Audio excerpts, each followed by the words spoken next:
A very warm welcome to all of you, ladies and gentlemen, distinguished guests and investors.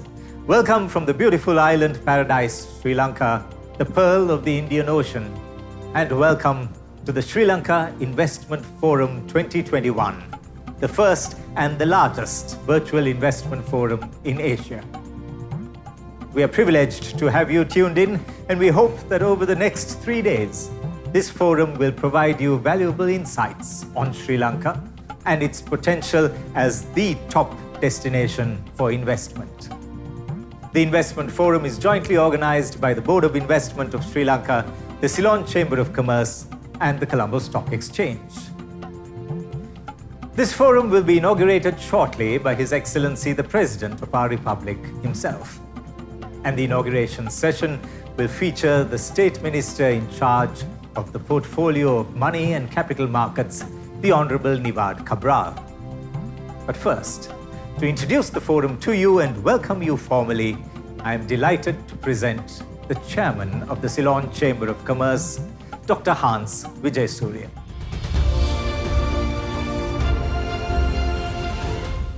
Your Excellency Gotabaya Rajapaksa, President of the Democratic Socialist Republic of Sri Lanka, Honorable Prime Minister, Honorable Ministers and officials of the Government of Sri Lanka, Your Excellencies, Ambassadors and High Commissioners, honored delegates to the Sri Lanka Investment Forum from 65 countries across 5 continents, ladies and gentlemen.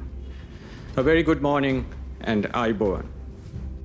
On behalf of the co-chairs of the Sri Lanka Investment Forum, Sanjay Mohottala, Chairman of the Board of Investment, and Dumit Fernando, Chairman of the Colombo Stock Exchange, their respective institutions, and the Ceylon Chamber of Commerce, it is a distinct honor and privilege to welcome you all to the Sri Lanka Investment Forum 2021. Invest Sri Lanka is both a proposition of partnership from an investment destination enriched with innate potential and opportunity, as well as an invitation from the people of a nation known for its deep-rooted culture of hospitality. The opportunity that Sri Lanka presents, I believe, is beyond debate. A comparison of potential versus baseline at sectoral and national level, as well as the breadth and depth of innate and undercapitalized resources, point to the potential for rapid growth. To cite a few growth levers, an underexploited tourism proposition, uniquely located deep sea ports, knowledge-rich human capital, world-class ICT ecosystems, excellence in apparel manufacture, and natural products, crops, and minerals, which are unique to the pearl of the Indian Ocean. The conversation then is one which centers on whether Sri Lanka possesses the underlying policy frameworks, enabling environments, consistent policy execution, and macro-environmental fundamentals in order to facilitate the transformation of undisputed opportunity and potential into real growth. SLIF 2021 has been designed to engender just this conversation. And to answer these questions, the forum brings together a wide spectrum of policymakers, economists, and bankers, development planners, facilitation agencies, and industry leaders to provide deep insight into the fundamentals which underlie the Invest Sri Lanka proposition. Growth potential, de-risked by a consistent policy framework and enriched through an investment facilitation ecosystem, provides fertile ground for capital formation. Indeed, when growth capital combines with innate and underexploited potential, the result is a new nucleus of growth. This is a formula which has triggered successive growth havens across Asia over the past 5 decades. As the Asian growth wave continues to build momentum, we are confident that Sri Lanka, uniquely located as the gateway to South Asia, will indeed be Asia's next growth haven. The forum will build the Invest Sri Lanka dialogue from the foundation of the country's policy framework and macroeconomic backdrop. Sri Lanka envisions a doubling of its economy over the next decade and has spelled a clear commitment to growth through its investment and tax policies. In focus then will be the management and expansion of the fiscal space and the calibration of growth versus debt alongside deficits management, importantly, through a confluence of domestic productivity initiatives and external sector policies. The external sector is pivotal to the calibrated growth formula. The forum will illuminate the primary instruments of foreign investment policies, trade policies, and export facilitation frameworks. Provision for 100% foreign ownership is nothing new, nor an exception in Sri Lanka. The repatriation experience of foreign investors has been likewise unblemished, as has been the honoring of the 25 over investment protection agreements to which Sri Lanka is a signatory. The forum will evidence the on-ground experience of long-term foreign investors, as well as new entrants, and also detail the investment facilitation framework enabled by the Board of Investment and other agencies. SLIF will also illuminate the interplay between the foreign investment policies and equally progressive trade and export policy. Sri Lanka's preferential trade agreements have spawned an external market space of over 2.5 billion consumers, and our export development framework facilitates the conversion of preferential access into globally competitive outputs and growth opportunities for investors. Also in focus is investor access. Friction-free direct investment and repatriation constructs have enabled FDI over the past decades. Equally, the Colombo Stock Exchange provides a buoyant platform for portfolio investments and has been consistently rated as one of the best performing capital markets in Asia. Sri Lanka's listed corporates exhibit in accumulation attractive index returns and dividend yields on the backdrop of modest valuations relative to regional peers. The forum will illuminate not only the positives, but also areas where work is in progress at speed. Sri Lanka takes head-on with commitment from the highest levels of government the lagging indicators within the Ease of Doing Business Index. The forum will discuss at ministerial level the government's commitment to fast-track transformation across the spheres of legal system capacities and processes, alternate dispute resolution constructs, broad-based deregulation, institutional reform, and the accelerated digitization of institutional interfaces.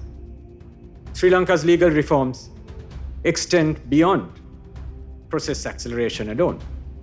Mature frameworks encompassing intellectual property, electronic transactions, and cyber laws have been in place for several years, while the establishment of data protection and privacy frameworks to support digital ecosystems of the future are imminent. Sri Lanka is first ranked in the region on the Human Development Index. Child labor has never been a topic on Sri Lanka's manufacturing landscape, and we stand out as an equal opportunity and ethical production destination. We are proud of our uniquely literate citizenry and inclusive education systems, which have led to a knowledge-driven economy with a forecasted tripling of graduate resources and a 2.5x growth in ICT exports by the year 2025. The New World Order indeed is one where digital readiness and maturity is inextricably linked to a nation's competitiveness. Founded on innate excellence in ICT competence, Sri Lanka's digital economy and digital transformation programs are designed to drive domestic efficiencies in parallel with seamless global linkages. The world order is also one which is marred by harsh externalities, both man-made and natural. Investors today seek out resilience and agility, facets well evidenced in Sri Lanka's V-shaped post-COVID recovery with respect to exports and domestic production sectors. Resilience is deep set in Sri Lanka's DNA and is evidenced across public and private sector ecosystems. The resilience of a nation's socio-economy is a subset of the broader topic of sustainability, an edict which is deep-rooted in Sri Lanka's development fabric.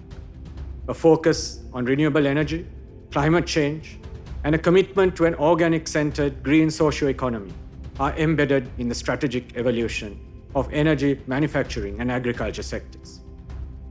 The forum will also triangulate the topics of food security, domestic production, and agriculture modernization, cumulating to the optimization of macroeconomic indices in parallel with growth acceleration. A country at the inflection point of its growth gradient will necessarily feature sharp pivots in terms of transformative initiatives. The forum will dialogue on Sri Lanka's Port City Special Economic Zone, innovation in offshore financial services, and the parallel development of multiple deep-sea ports, to mention a few. All mega initiatives which will fuel a sharp uplift in the country's growth gradient. Sri Lanka's broader investment opportunities span a wide spectrum of sectors. The forum will deep dive into tourism, ICT, apparel, pharma, agriculture, and infrastructure development.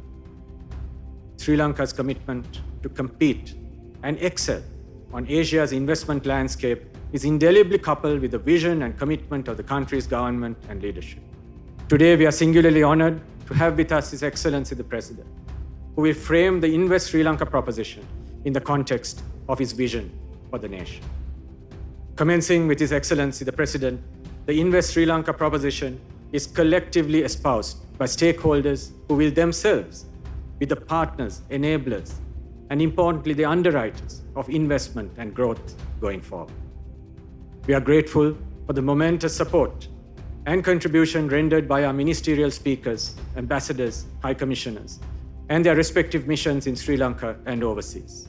The 60 over public and private sector project promoters and 90 over speakers and panelists, policymakers, regulators, multilateral institutions, listed corporates, the teams from the Board of Investments, Ceylon Chamber of Commerce, and the Colombo Stock Exchange.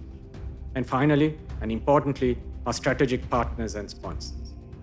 I make mention of all these pivotal stakeholders, not only to thank them on behalf of the conveners of SLIF 2021, but also to point to the collective passion behind the exposition of the Invest Sri Lanka proposition. I am confident that this collective passion truly represents and embodies Sri Lanka's commitment to deliver on its holistic growth investment proposition. The forum is only the beginning of what we envisage to be an ongoing platform for the seeding of investment partnership, a platform which enables the lighting up of multifaceted growth pathways which are mutually reinforcing and mutually rewarding for all participants in Sri Lanka's decade of growth. I wish you all good health and a rewarding and fruitful engagement at the Sri Lanka Investment Forum 2021. Ayubowan.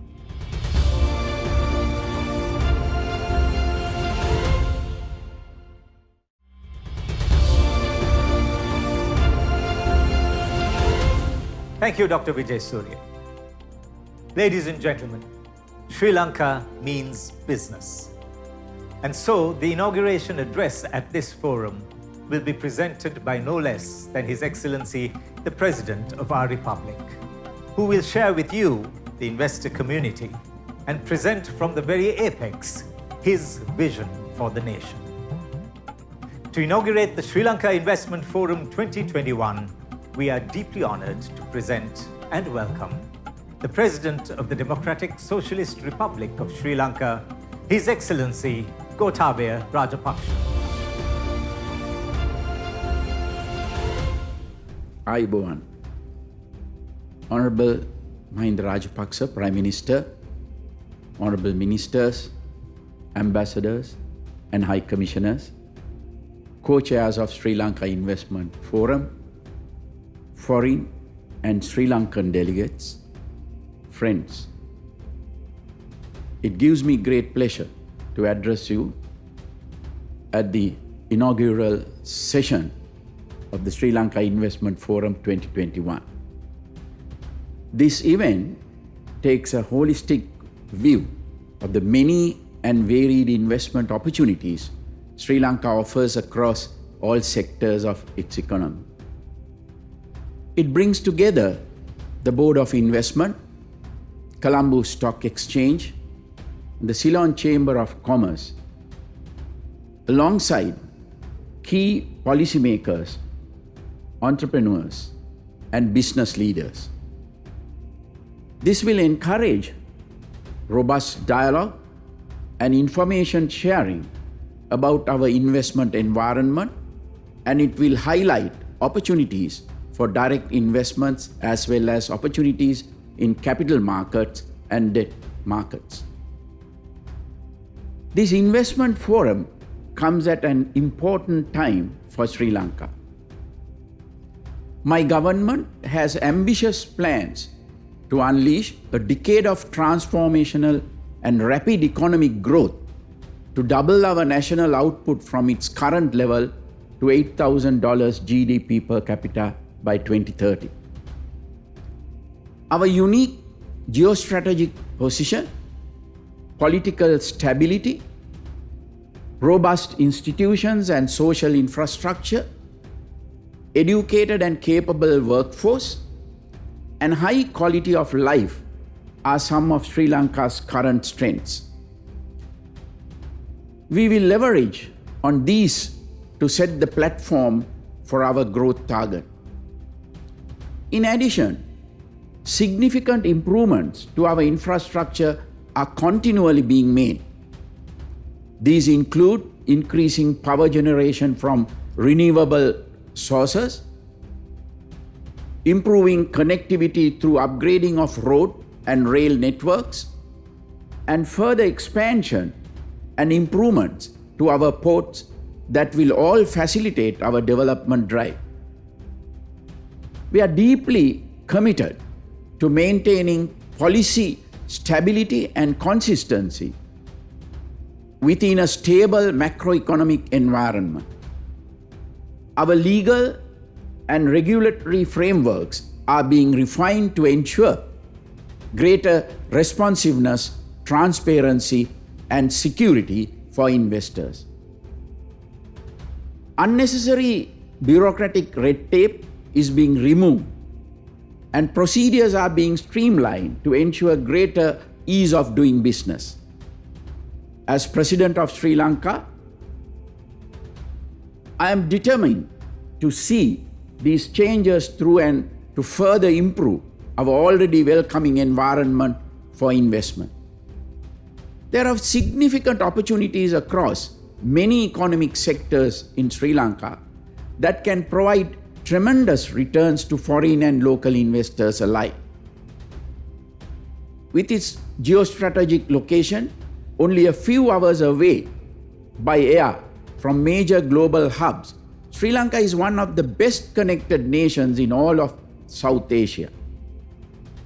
The commercial capital Colombo is one of the most attractive and livable cities in the region. The many opportunities this city affords will soon be greatly enhanced by the Colombo Port City, a new cityscape that will feature world-class residential, commercial, social, and entertainment facilities. Our vision to make the port city a key service hub for one of the fastest growing regions in the world.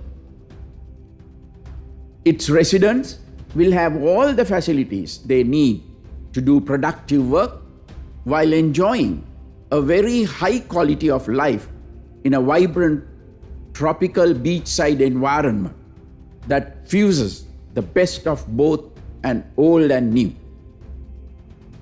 Special legislation has already been passed to ensure special incentives and exemptions for businesses that can have a broad economic impact. We encourage business leaders from all nations to make full use of the unique strengths and many opportunities that the port city affords by investing here. For centuries, Sri Lanka has been a hub that connected the East and the West.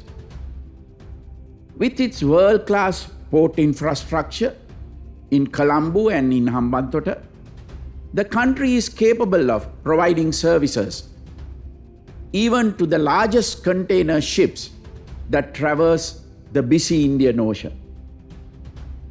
The country is therefore well positioned to be a transshipment and logistics hub for the region.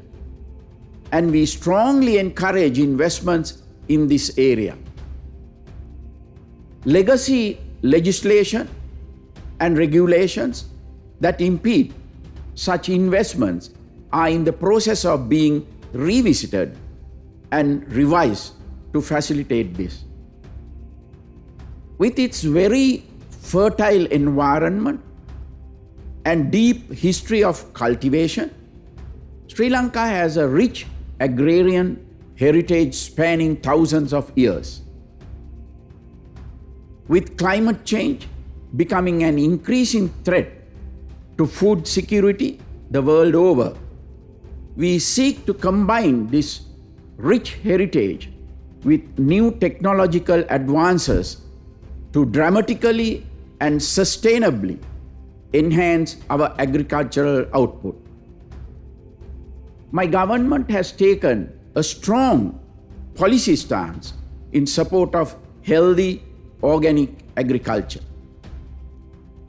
I'm confident that in the future, Sri Lanka can supply high quality agricultural produce to health conscious, demanding consumers in the region. Many opportunities for investment will be created in this context. Given our national commitment to further enhancing our forest cover, the productivity of our agriculture base must improve without further increasing land use. We therefore welcome investments into new technologies and farming practices that can increase yields in organic, healthy, and sustainable ways. We also seek improvements to our animal husbandry and fisheries sectors that can sustainably increase their productivity. Investments into value-adding businesses that can increase the export potential of our agricultural produce as well as our traditional export crops such as tea, rubber, and coconut are strongly encouraged. As Sri Lanka seeks to expand its industrial base, one of the most significant requirements will be increased power generation.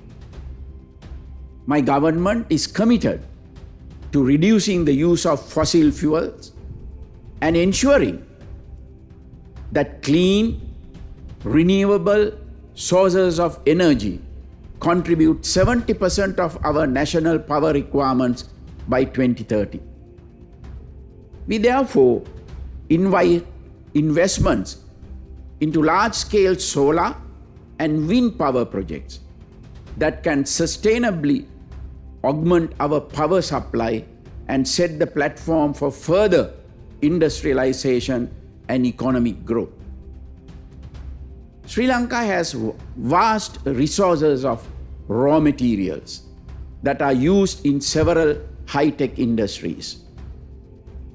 We are keen to encourage investments into manufacturing industries that will add value to these resources and set the country on the path towards becoming a manufacturer of electronic components for the global market in the future. The information technology sector in Sri Lanka is especially robust. We have several companies that have made their mark internationally, and high-quality educational institutions produce many skilled workers in this field each year. Our ongoing educational reforms will further enhance the quality and size of our IT workforce in the future. The government is taking other proactive steps in addition to such talent development.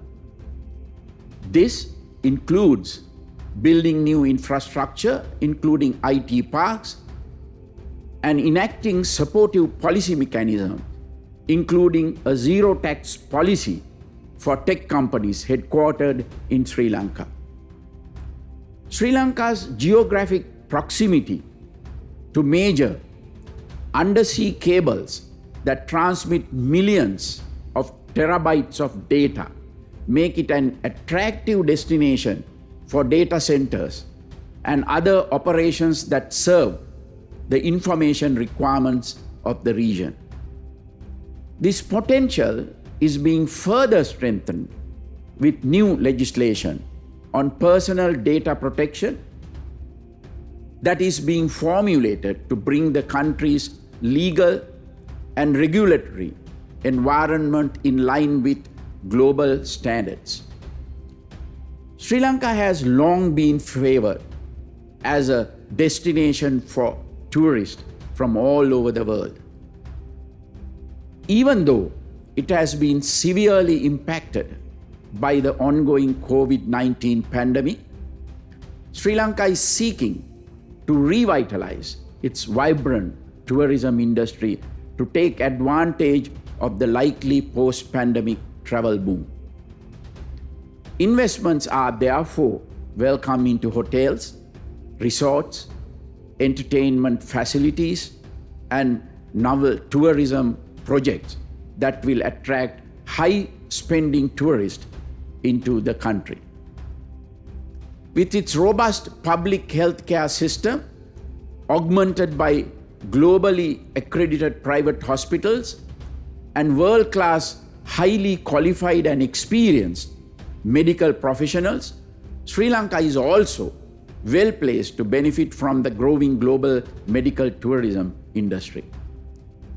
Investments into medical tourism projects are therefore encouraged, as are wellness tourism projects that will leverage our rich heritage of mindfulness, holistic healthcare, and our Ayurvedic tradition.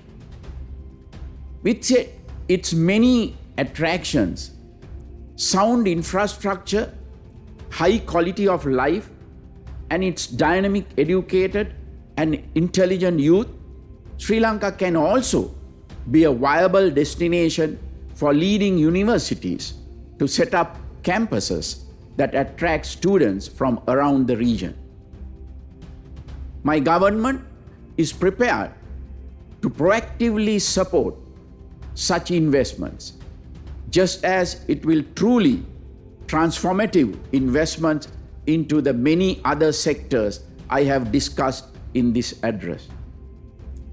During the course of these 3 days, participants at this event will be able to study these and the many other opportunities Sri Lanka affords in detail.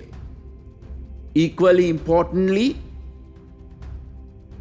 you will be able to connect directly with policymakers at the highest level, as well as technical experts, project owners, and potential partners who can support your investment ambitions in Sri Lanka. The government of Sri Lanka is proactive and pro-businesses. We will look very favorably upon investments that can have a transformative impact on our economy as well as our national profile. And we will do our utmost to create an enabling environment for the success of such investments. We now stand amidst a national transformation process that will not only uplift Sri Lanka, but have a positive impact on the entire region while creating tremendous value for investors across multiple sectors and through diverse instruments. Ladies and gentlemen, I invite you to join us on this transformational journey by investing in Sri Lanka. I hereby inaugurate this landmark investment forum. Thank you. Thank you, Your Excellency, for your very inspiring address. and the confidence you have given to the investor community with your elaborate and emboldened plans for the nation. To complete the inauguration session and set the stage for our plenary sessions at this investment forum, who better to have addressed us than the State Minister of Money and Capital Markets and State Enterprise Reforms. Please welcome the Honorable Nivad Cabral.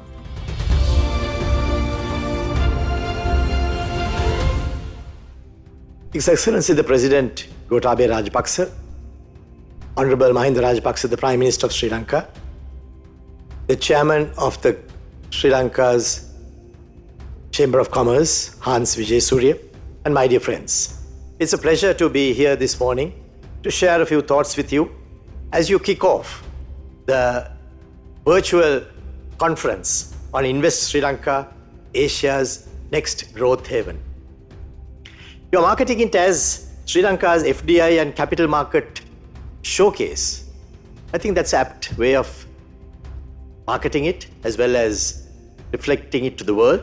And I'm particularly pleased to be able to share a few thoughts at the time that you're doing so. Someone might say this is the worst time that you could concentrate on an investment promotion conference. Those who generally see half full glasses will say it's the worst time. They'll say, what on earth are you thinking of doing and inviting people to invest at a time when there is a lockdown, at a time when there are deteriorating macro fundamentals all over the world, at a time when there are challenging global conditions which makes it impossible for people to travel about, tourism is at a standstill, at a time when the outcomes are unclear, we don't know when these things will change, at every time we have optimistic thoughts, but after some time again it bounces back into pessimistic thoughts. We have weak external accounts all over the world. So at that time, are we doing the right thing by talking about investment?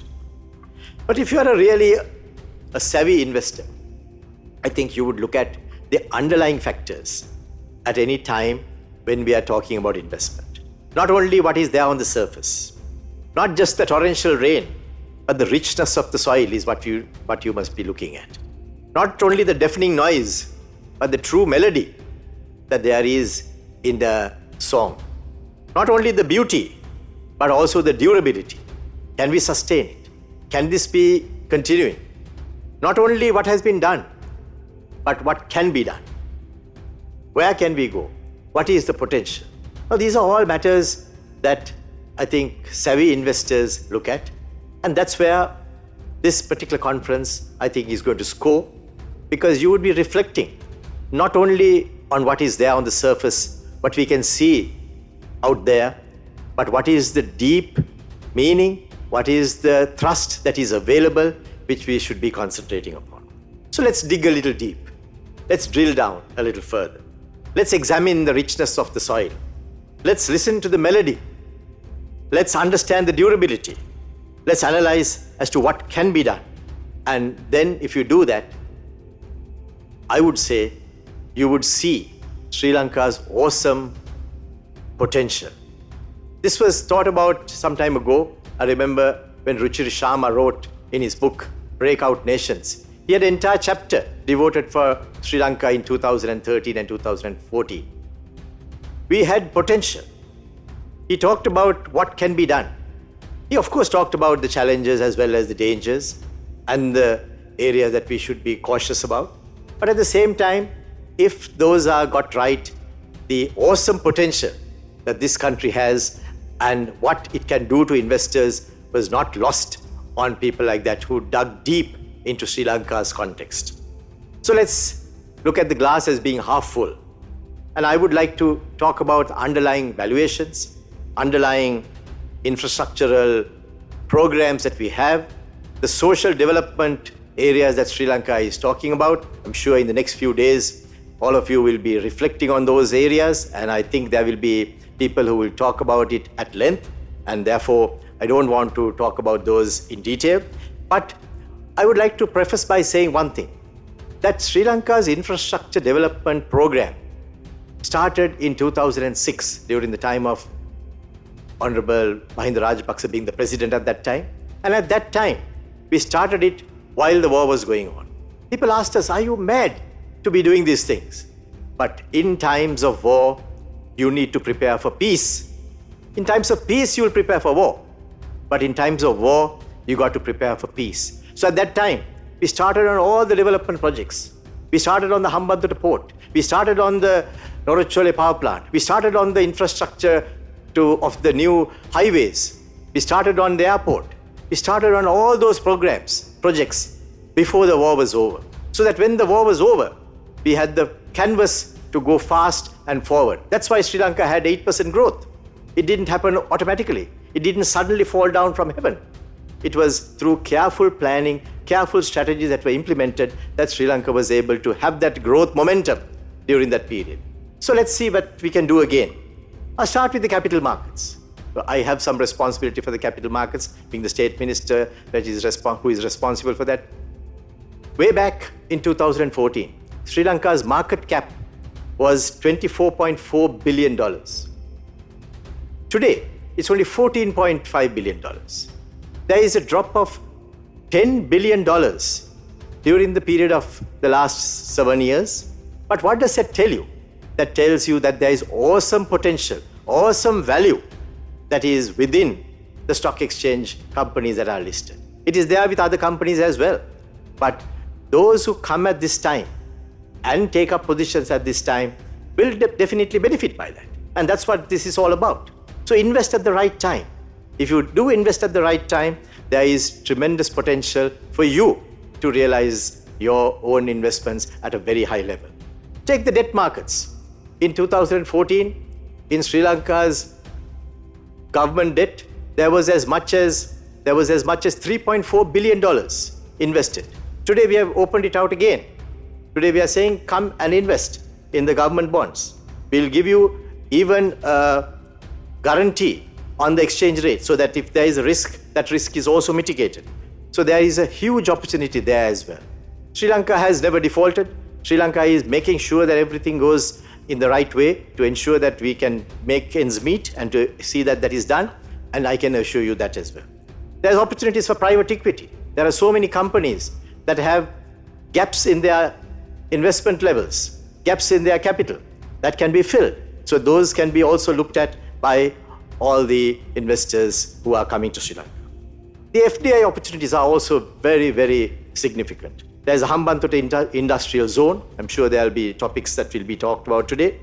There will be the farmer zone. There's the port-related activities. The Colombo Port City. We have just opened out with the law, and the law has been just enacted by Parliament. So there is investment opportunities in the port city. The IT sector, we have embraced 5G. Education, health, and commercial sectors are also available. Power and energy, hospitality and leisure, infrastructure development. These are all areas that Sri Lanka could have foreign direct investment coming in.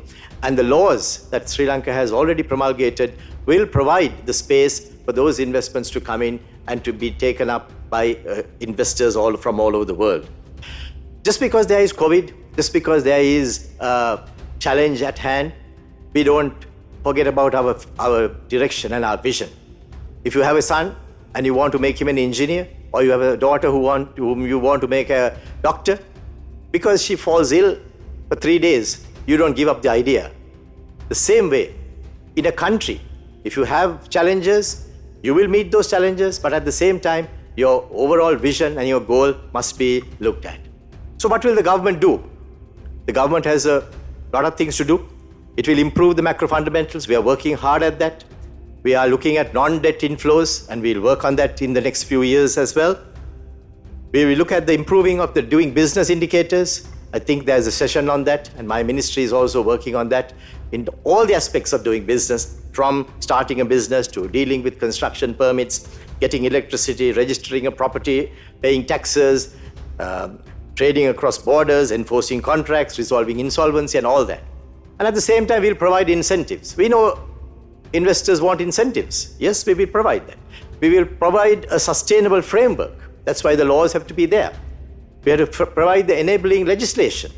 We will provide the policy consistency. Even in the midst of COVID, we didn't change our policies. We allowed the tax policies that we have introduced to continue. We didn't change those.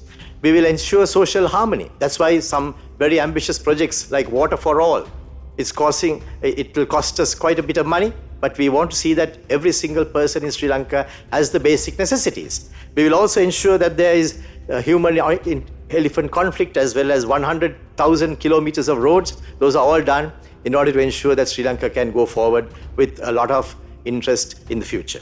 So we would ask you to also take a few steps. Think long term. Back yourselves. Help to maintain the macro fundamentals. Forge partnerships between yourselves and foreign investors. Build spaces and reserves in your own companies. And then you would find that you would have the necessary ability to go forward with Sri Lanka. I would like to end by reminding you of a little film that I saw, The Life of Pi. Life of Pi, there was a shipwreck. He got into this boat, and then in the boat, he had to go through that journey with Richard Parker, which was the Bengali tiger. But he went through that. And that's sometimes the challenge that we have. Sometimes we have challenges. We have big challenges, but we have to go through those challenges in order to realize our dreams and our goals. Thank you very much. Glow and handsome. AAT multivitamin සහ UV filters දෙගුණයකින් වැඩි දීප්තියක් ලබා දෙයි. මුණ ගැන හිතන්න. හිරු කිරණින් ආරක්ෂා කරගන්න.